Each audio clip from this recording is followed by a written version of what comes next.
Hello! Welcome back to Edge's Fitness Secrets. Did you know the average person tries between 2 and 4 diets a year? Some try over 60 in their lifetimes. Why is this the case? Why is it people try so many diets and the diets not get them the physique, the lifestyle, the fitness results they're looking for?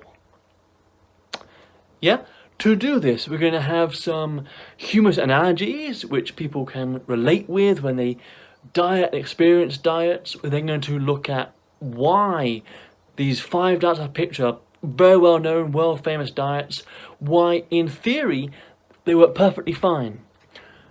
So why don't a lot of people get to the result they want? And then we're going to look at, in a bit more detail, the battle between willpower and the subconscious mind, and how it's so dominant and why diets can be so fatally flawed in helping people. So that you can observe honestly who your subconscious is and then tackle your fitness and diet goals now and for the rest of your life. Let's do this. I'm doing keto diet. Super excited, super pumped to this low carb diet, lose lots of weight, boom. Yeah, so doing keto, it's going okay. I'm losing some weight. I'm very hungry a lot of the time, but I'm losing some weight. Bring on the chicken.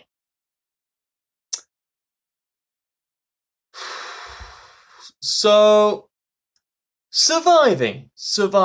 Like this keto diet, it's not easy. I'm losing some more weight. Just gonna stick in there and good things will happen.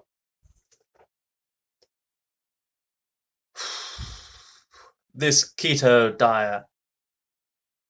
To tell you the truth, I don't ever want to see chicken and lettuce on a plate ever again. It's just not for me.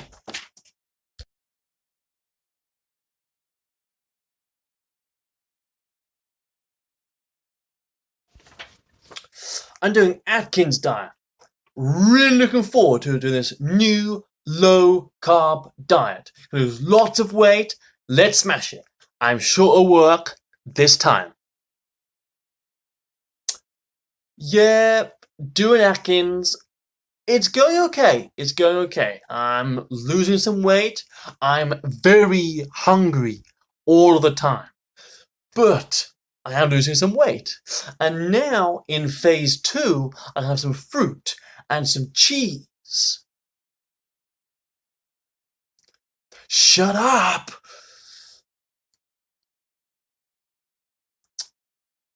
Yeah, Atkins diet, man. It's not easy. I'm lost a bit more weight, but it's tough, you know. Stick on those goals. Have the goal in sight. But now that I'm in phase 3, I can eat starchy vegetables. Shut up! Yeah, so entering phase 4 of Atkins, lost a little bit more weight, but there's one big problem. I love eating food, and this diet will not allow me to do that, and this just does not work for me. Is there a diet that does do that?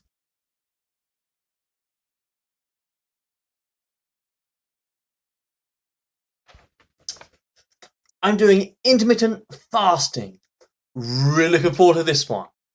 In an 8-hour window, I can eat as much as I want. So I'm restricting my consumption, but I can eat whatever I want. I'll definitely smash it this time.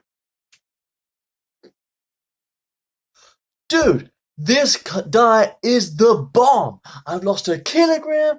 I'm eating whatever I want. Boom. Yeah, so not lost that much weight because, yeah, I lost a lot of weight at the start, but I really need to. The body's caught up now. I really need to, swap the sweets for fruit and swap the refined carbs for the whole foods. Yeah, I've got this. I've got this. Yeah, been trying this intermittent fasting. Yeah, it's just not for me.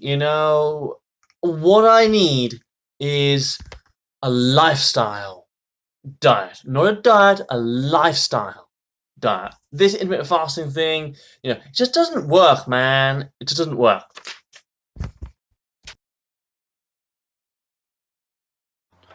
I'm doing the Mediterranean diet. Really looking forward to this one. This is not a diet, it's a lifestyle change. It's gonna be permanent, every day, every week, every month. Let's smash it. Yeah, it's going okay, this Mediterranean diet. I'm having my bolognese and whole wheat pasta, chicken, potatoes, just all the whole food from our good green earth. It's okay.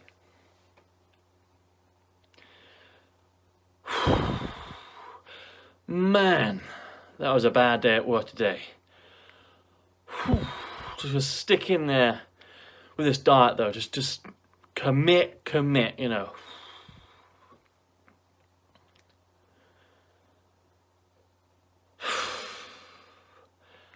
Dude, what a day. What a day. Work, nightmare. The traffic, horrendous. And now there's no cheese in the fridge to go on the bolognese. What's going on? Ugh.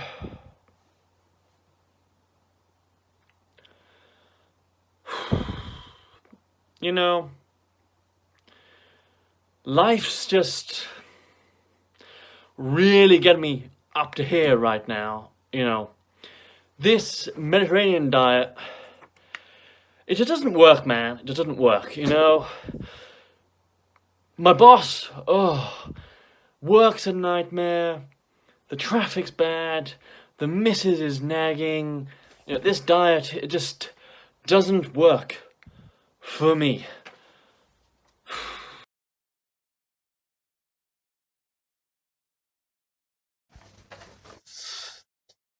Yeah, I'm doing Weight Watchers or WW this time. Really looking forward to this one. I'm allowed an allocated amount of points each day of foods I can eat. It's a bit of maneuver for what I want to have. It's world renowned, so it must work this time. Yeah, doing okay. Losing a bit of weight. I'm quite enjoying this Weight Watchers one. I can have a bit of this, bit of that. As long as it fits in with my allocated points, it's okay. I am very busy though, so just stick with it. Yeah, lost a bit more weight. Lost a bit more weight. It's just time though. You can only eat a certain amount of points. It must always be like planning ahead what you're going to eat, and you have to work out. Oh, chicken's worth 2 points. A donut's worth 10 points. Yogurt and nuts is worth 3 points, and it's just time, man. And I'm just really busy, but I've lost some weight, so progress is being made. Yeah, it's a good diet, the Weight Watchers, but I'm just too busy, man. There's not enough time in the day. And, preparing the meals, planning it all out.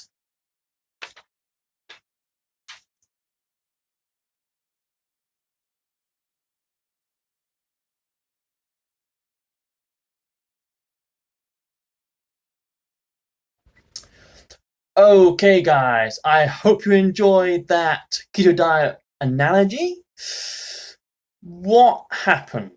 Well, the person ran out of willpower. They were full of enthusiasm at the start, but over time, the willpower ran out. But it's not the diet, it's us. Okay? Alright, keto diet. What is it? So the keto diet involves massively restricting your carbohydrate intake and instead replacing that with lots of protein, fat, and fiber. Now, what this does, it puts your body into a metabolic state known as ketosis. Now, when our body does this, it becomes very efficient at burning fat and using protein for energy. In fact, what will happen, our bodies will produce something which we call ketones in our liver, and that will provide the body and brain with energy. So, brilliant, right? It's high fat burning, gives you energy. Yeah, there is one problem though. It's very hard to sustain for a lot of people.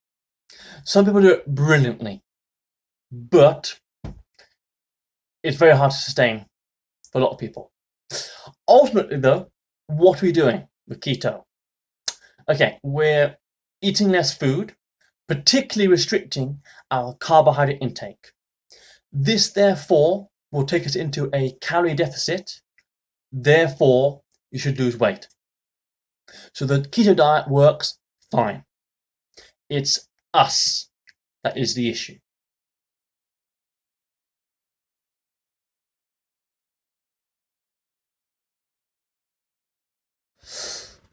Okay guys, so what happened there? So very common analogy. The person has picked a diet, in this example Atkins diet, or as it's known, Atkins 20. I'll explain that in a second. But this is a very common scenario where part of the person wants to succeed. They want to lose weight, change their physique, change their life, as it were. But also part of them, their subconscious, doesn't want to change. Willpower's like, yeah, let's do this, let's change. But subconscious is like, why do that? Why learn new behaviors? This long-term habit is ingrained and we like this. It's easy. Don't learn new things. Don't change. Okay, so the subconscious's lure is very, very powerful. Okay, the Atkins diet works fine. And in fact, you may be wondering what's the difference between Atkins and keto, because they are actually very similar. So it's now known as Atkins 20. And the reason for that, in phase 1 of Atkins, you are allowed 20 grams of carbohydrate in your diet. It's still massively based, the consumption is massively based on protein, fat, and fiber, and the total number of carbohydrate is 20 grams, which is the same as what we allowed in keto throughout the whole diet. So actually, in phase 1 of Atkins, you go into ketosis.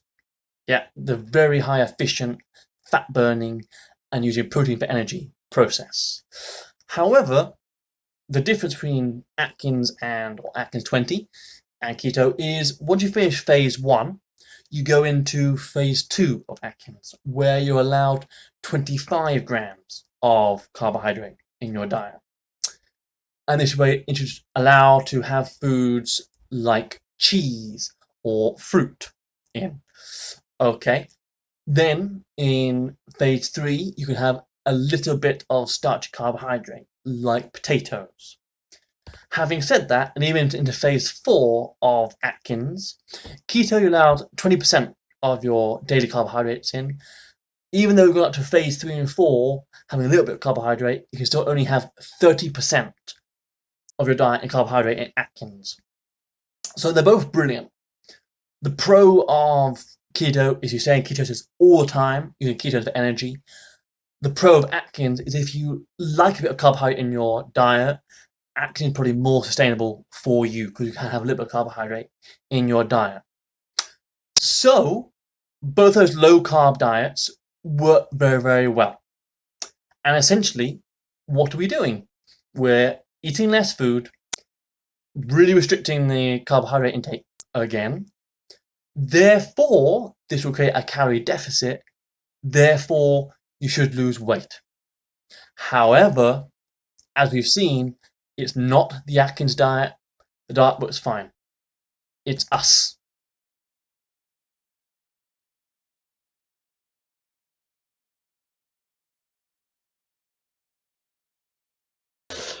All right, intermittent fasting. Really good diet. I've tried it myself. Okay, so what happened here with this person in this analogy? And I'm well aware that it's me talking and personifying a character and scenario. Okay, so the person picked the new diet, they're really pumped, like, yes, let's do it, I'm gonna smash it. And initially, they had a bit of result. It was going really well, lost some weight, but then over time, as they continued doing the diet, the subconscious and the willpower battled. And the subconscious was pulling the person back, saying, no, no, no, don't change, do what's easy. But this was also in conjunction with, it dawned on the person, if I really want to get that amazing result, I'm going to have to sacrifice more than I am currently. And part of them wants to succeed, but part of them likes what they're doing currently. And that's the problem. And the sacrifice is the key to get the real change. Because the diet, intermittent fasting, works brilliantly. How does it work? Okay, so intermittent fasting, normally we wake up, have breakfast, and then you can eat until, probably not till bedtime, but let's say 3 hours before bedtime. Let's say you have breakfast at 8 p.m. in the morning. You could then eat, say, until 9 p.m. at night. Okay, so you've got a 13-hour window in which you can eat it. You probably go to bed at 11, 11:30, 12-ish. That gives you 2 to 3 hours to digest food. Right, with intermittent fasting, you're not going to have a 13-hour window. You're only going to have an 8-hour window. So let's say you wake up at 8 o'clock, you have breakfast at 8 a.m., a snack at 10:30 a.m., lunch at 1, then your last meal of the day at 4 p.m. Yeah, so you're cutting out dinner and anything you would have for dinner or later on in the evening, and then your body will fast for the next 16 hours. So yeah, it works brilliantly. One of the pros of it is you can actually eat whatever you want in intermittent fasting. And as the person said in the analogy, I'm loving this. Like, I can eat what I want and I'm losing weight. But over time, yes, they changed at the start and had a little success. But over time, the body plateaued because the body will have to then, to get to the next level, will have to undertake another calorie deficit. And that only comes by changing your food choices. Yeah? So, intermittent fasting works brilliantly. Slightly different to Atkins and keto, but the same principle in a way. Because unlike the first two, where you're restricting your calorie consumption and your carbohydrate consumption, here you are restricting how long you're going to eat for. Yeah, the key word there is restrict. You're eating less. And by eating less food, you're going to create a calorie deficit. And by creating a calorie deficit, you should, in theory, lose lots of weight. But again, as we're seeing, it's not necessarily the diet. The diet works fine. Yeah, if you eat less food, you'll lose weight. It's us.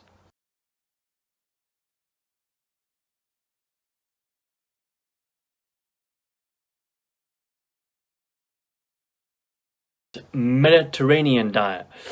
More of a lifestyle thing than a diet. It is a diet, but it's looking at the overall picture and holistic idea, as we'll get into in a second. Okay, so what happened in this scenario? Well, the person started the diet, full of enthusiasm, like, yes, let's do this. And the willpower is strong. But as the person proceeded with the diet, life's frustrations began to grow, right? And he was trying to be like, yeah, let's stick in there. Or I say he, the person was trying to stick in there and be like, yes, just gotta keep going. But life frustrations built up, and the willpower tried to battle, as it has done in all these diets. It has done all these diets, and the person's tried to chop and change and pit this one, pit that one. But as usual, the willpower is fighting, but the subconscious, which is always simmering deep down in our psyche, is trying to lure the person back to their old habits. And in the video, life's frustrations, life's stresses, life's boredoms, whatever it is, pull the person back to picking processed foods over whole foods. Yeah, very, very common in society, right? I mean, the reason why this happens is when we're feeling stressed, down, angry, foods, say such as chocolate or pizza, which are high in fat, high in sugar, are very exciting to eat. It's a massive release of dopamine, and we had this brief bit of instant gratification and escapism. So short term, great, really nice. Long term, it doesn't fix anything though. Okay, but again, it's not the diet, it's us. That's the issue. Yeah, and our long-term habits. All right, the Mediterranean diet. How does it work? So, unsurprisingly, based on Mediterranean countries, so Italy, Greece, Spain, and particularly the foods they used to eat in the 1960s, 70s, so 50, 60 years ago. And there's a real emphasis on whole foods, so chicken, turkey, potatoes, whole pasta, whole wheat pasta, brown rice, nuts, seed, vegetables, fruit, avocado, oil, etc., etc. Again, the whole foods idea, which in contrast to today's, in particular, American diets and also British diets. When you think of America, you think of like pizza. When you think of Britain, you think of like fish and chips. Of course, there are far more types of food you can have in our cultures and societies and countries, but yet on average the more Western diets have more sugar, more fat in, and the Mediterranean diet is looking to remove those things.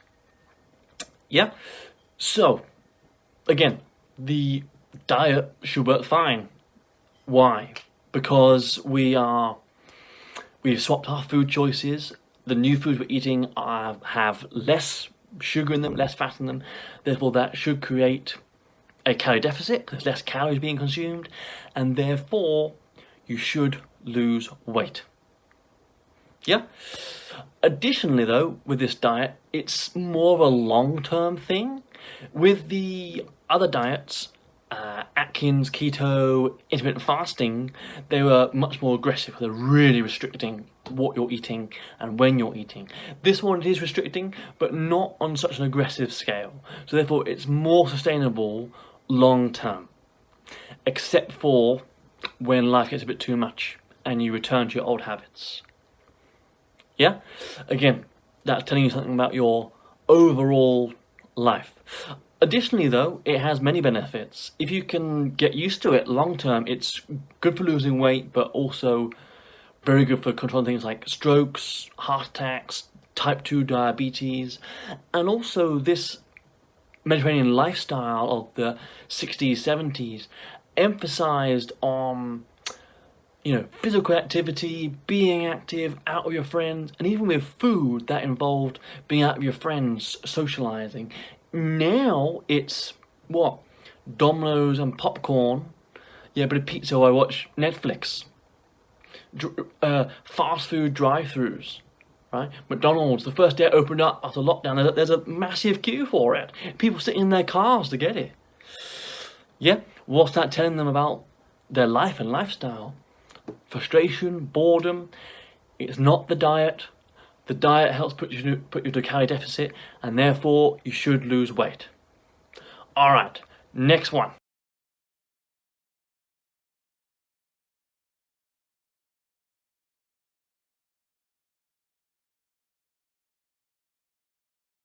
So, again, very common situation, scenario. Person's picked the new diet, they're really excited, very enthusiastic, full of willpower, and initially it's going okay. They're losing some weight, but then the subconscious starts to nag away again. And the person says or rationalizes, oh, I'm just so busy. Because with Weight Watchers or WW, you'd always be planning out what you're going to have, your breakfast, snack, lunch, etc., and how many points this food will consist of, because you're allowed a certain amount of points in the day. Therefore, this takes time to think about, and you have to be active in your food choices. But the subconscious likes quick, it likes automatic. If, for example, you go to petrol garage and your go-to is you get BLT sandwich, crisp, chocolate bar and orange juice, that's just in your subconscious, long-term habit, you go and get it. Whereas when you start a new diet, you might think, well, should I get the whole wheat chicken sandwich and fruit? And it's just another thing to think about. And with so much to think about already in our line, it's like, oh, can't I just do what I find natural?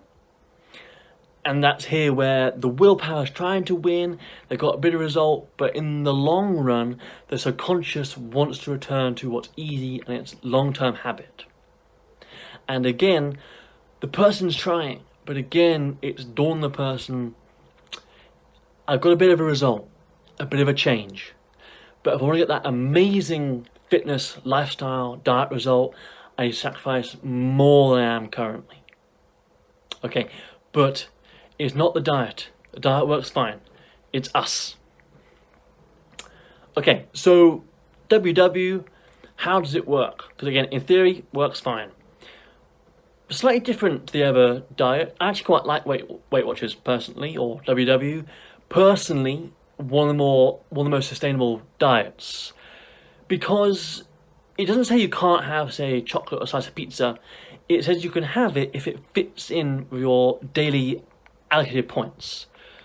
So the way it works is you go on the website or diet plan and you type in your gender, your age, your height, what you weigh currently, and what your fitness, diet, weight goal is.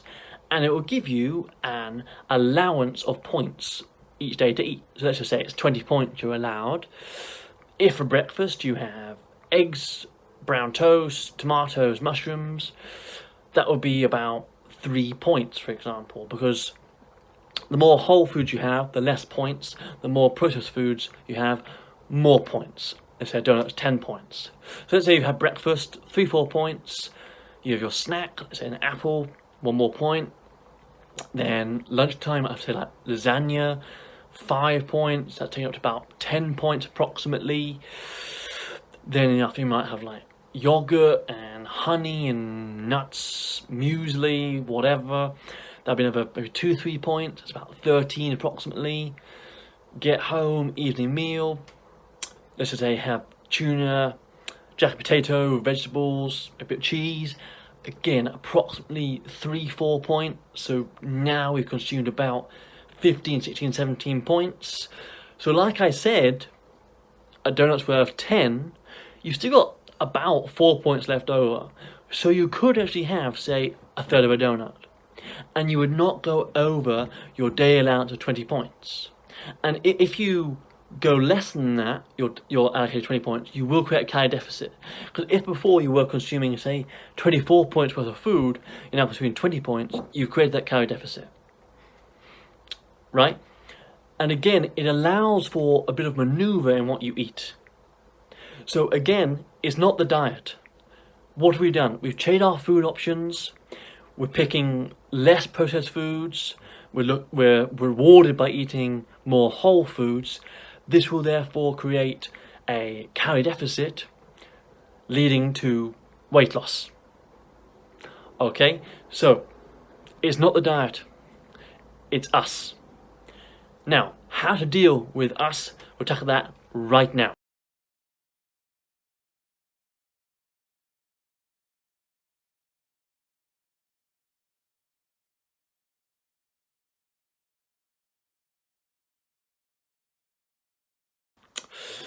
Alright then, so we've looked at the 5 analogies, we've analysed the 5 diets, why they work absolutely fine in theory, and why the person had this battle between the willpower and the subconscious, and each time they tried, but the subconscious made them relapse and they went back to their old behaviour.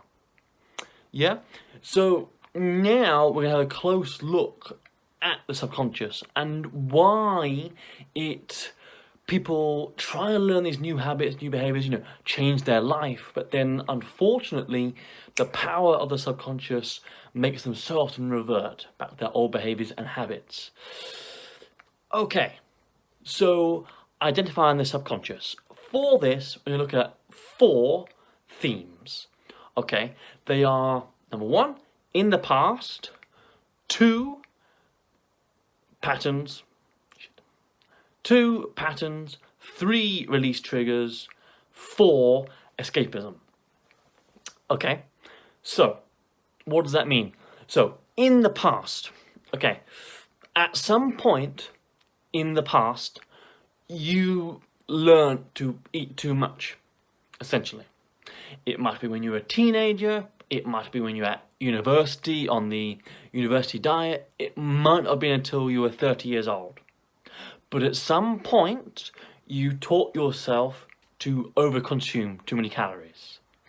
A good example of this is when I was 11 years old, I changed schools and I went to a prep school. 2 little things. I was very sporty at that stage, but my 2 best friends at that school were very bright, best at maths and science in the year, but they weren't that sporty. At lunchtime, they would eat a lot, and I hung out with them, and so quite naturally, I copied them. In addition, the food was amazing. So, all 3 of us learnt to be, essentially, a bit greedy. We'd have a bit more than we should do, maybe have second helpings. Fortunately, I exercise every day, so I stayed fairly thin.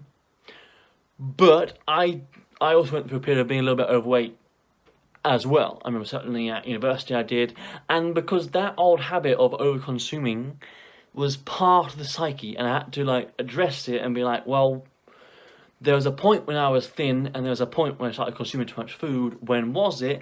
Why was it? Yeah, you are the sum of the people you hang out with most. So if you hang out with people who eat lots, you will naturally probably eat lots too. Okay, so just have a look at your past. Perhaps it was when you, I said, at university. I remember I had a friend at university who got into a habit of just eating takeaways, whether it was like chicken burgers, kebabs, pizza, whatever it was, he just got into a habit of eating it. Yeah, because it's fast, easy, cheap, and the habit just continue. He did get over it eventually, but he obviously gained weight from doing it because he was only eating takeaways. But have a look at that. At some point you were thin. When you were 5 years old, the playground at school, you were running around, you were thin. At some point, you taught yourself to overconsume, and that became a habit. And we have to look at why were you overconsuming, right? Boredom, stress, frustration, depression, or lots of guys who work in, say, like IT are overweight, but they're very excited by their job, but they sit down a lot, right? So have a look at your lifestyle, your environments that you've been in throughout your life. The next one, patterns. Really interesting one. So we saw in the analogies, the person, the willpower is strong, they're like, yes, let's do this diet. But then as time went on, the subconscious fought back and they reverted back to their old habit. They picked the new diet, willpower strong, reverted back to their old habit. And again, willpower strong, subconscious takes over, and we saw that for each of those 5 analogies. So the pattern of behavior was the willpower trying to win, but the subconscious fought back, whether that was boredom, frustration, frustration in life, stress in life, whatever it was, yeah, you have a look at what's causing the patterns of behaviour. Is it a lack of results? Is it I have to realise I have to sacrifice more than I wanted to? The real thing is, although people are trying to change, they're trying to build a new identity, new habits, new life, part of them likes the old them. And that's why it's so hard to change, because you're trying to break free from that, the willpower trying to break free from that, but the subconscious part of you likes that old you. And so patterns emerge, you make up rationalizations for why it's okay to go back to that last behavior, and you do. Yeah, some great examples in analogies like boredom, frustration, stress, whatever it was. Yeah, next one, release triggers. Again, this is linked to the last one. Release triggers. This is a common phrase in the self-help community. So, things like boredom. You're stressed, you go back and eat the exciting food, a little bit of, and this ties into escapism too. We go from the frustrated, angry state to the happy state. You have a bad day at work, you're angry, you've been trying to diet, but the subconscious takes over. You eat the exciting food, that's exciting. And therefore we go from being in the angry state to the happy state. But it's instant gratification. It's not going to make you happy in the long run. Yeah? So release triggers, escapism are all linked. But all these four are. When did you learn to eat a bit too much food and essentially be a little bit greedy, right? And that would become a pattern and a repeated behaviour. Was that down to, again, environment? What was the release trigger? Why did that happen? Did you have an argument with your boss, your family? Yeah? And then the escapism is linked, isn't it? Because we're trying to escape from that current mindset into a happy one. Okay, so I've given you some ideas there. See if you can, just go for 10-15 minutes if you can, ideally in half an hour. Write those 4 points down, identifying who I am, in the past, patterns, release triggers, and escapism. Write them down, and then sit with yourself. Put your phone away, turn that off, and sit with yourself and think, well, let's evaluate my past, see who I am, and the answers to why you are a bit overweight and you don't have the lifestyle, the physique you want will emerge. And you realise it never was the diet. But next time you do pick a diet, you'll be doing it, and when the subconscious wants to take hold, you'll be able to conquer it. Because no. That's just the old me, reverting back to my old habits. I'm trying to create new habits to get to my new identity, new life, and awesome new happiness. Okay, so give that a go and conquer your diet, conquer your lifestyle, and conquer your subconscious. Good luck.